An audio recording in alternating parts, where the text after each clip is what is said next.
Yo, good morning! Ayan, magandang araw sa inyong lahat mga boss. Panibagong araw naman, panibagong buhay. Siyempre, ngayong araw ay samahan nyo ako na magpakiskis tayo ng palay mga boss. Ayan, yung palay. Tara, pakiskis muna natin sa porak. Then, mamimili tayo ng mga ilang paninda. Sabay na rin noon mamaya. Sunod natin yung pag-igib natin ng gasolina. Bibili tayo ng gasolina para sa ating paninda. Ayan o. Wala nang laman yung mga bote natin. Tinitinda. So ayan guys, see you. Ayan guys, dito tayo magpapakiskis ng palay.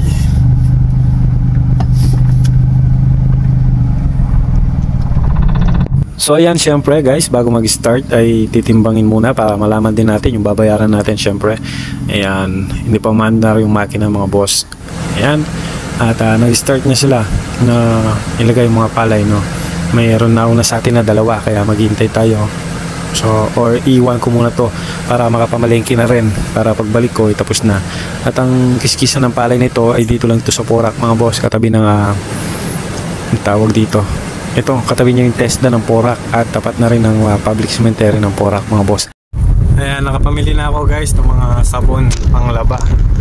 Tapos, ayan, dishwashing. So, yan, pabalik na tayo dito sa may kiskisan ng palay. At siguro patapos na rin yung pinagkiskis natin.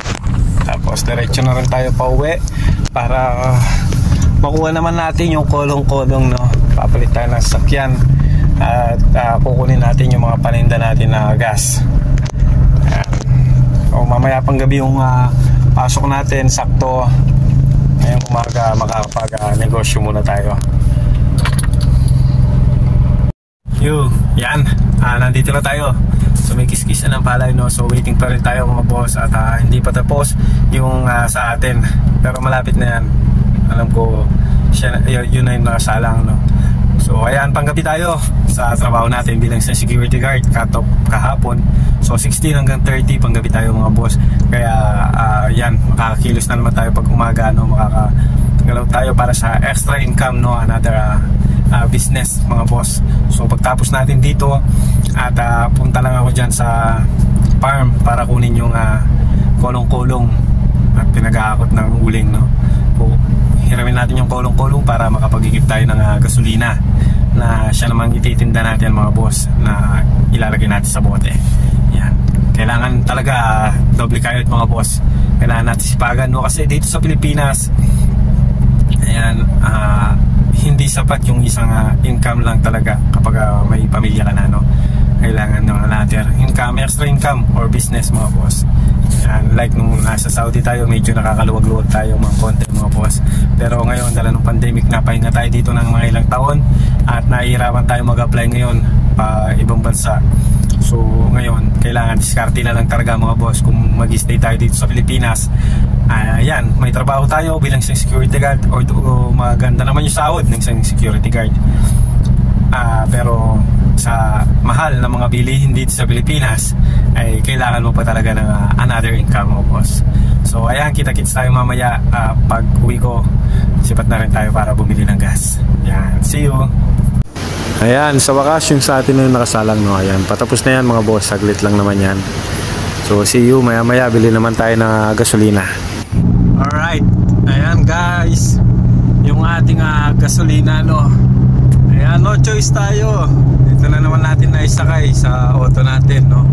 Ito nangangamoy. Mamaya ay malinis na lang natin. Yun na lang, maglinis na lang tayo ng sasakyan mamaya. No choice tayo, no? Kasi yung kolong-kolong ay ginagamit pa pang hakot ng mga uling kasalukuyan doon sa farm, kaya wala tayong magagamit kasi hindi tayo makabili ng gas. So ayan, sinakay ko na dito sa auto natin.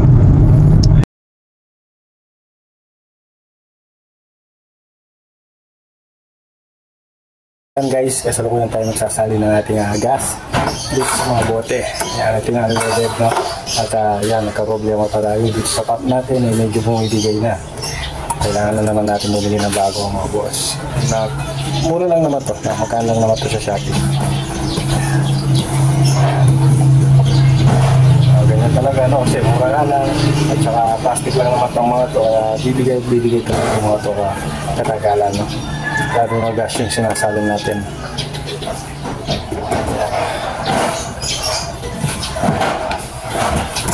Oops, wala na talaga hanggang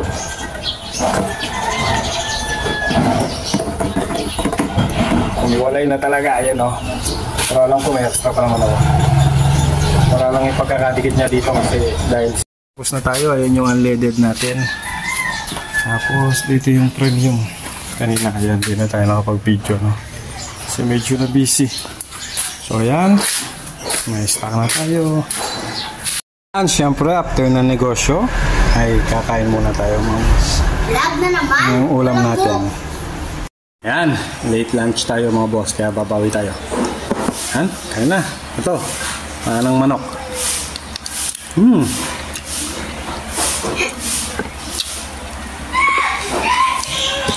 Naman na soy.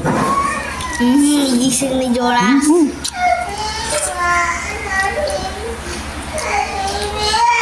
Mais.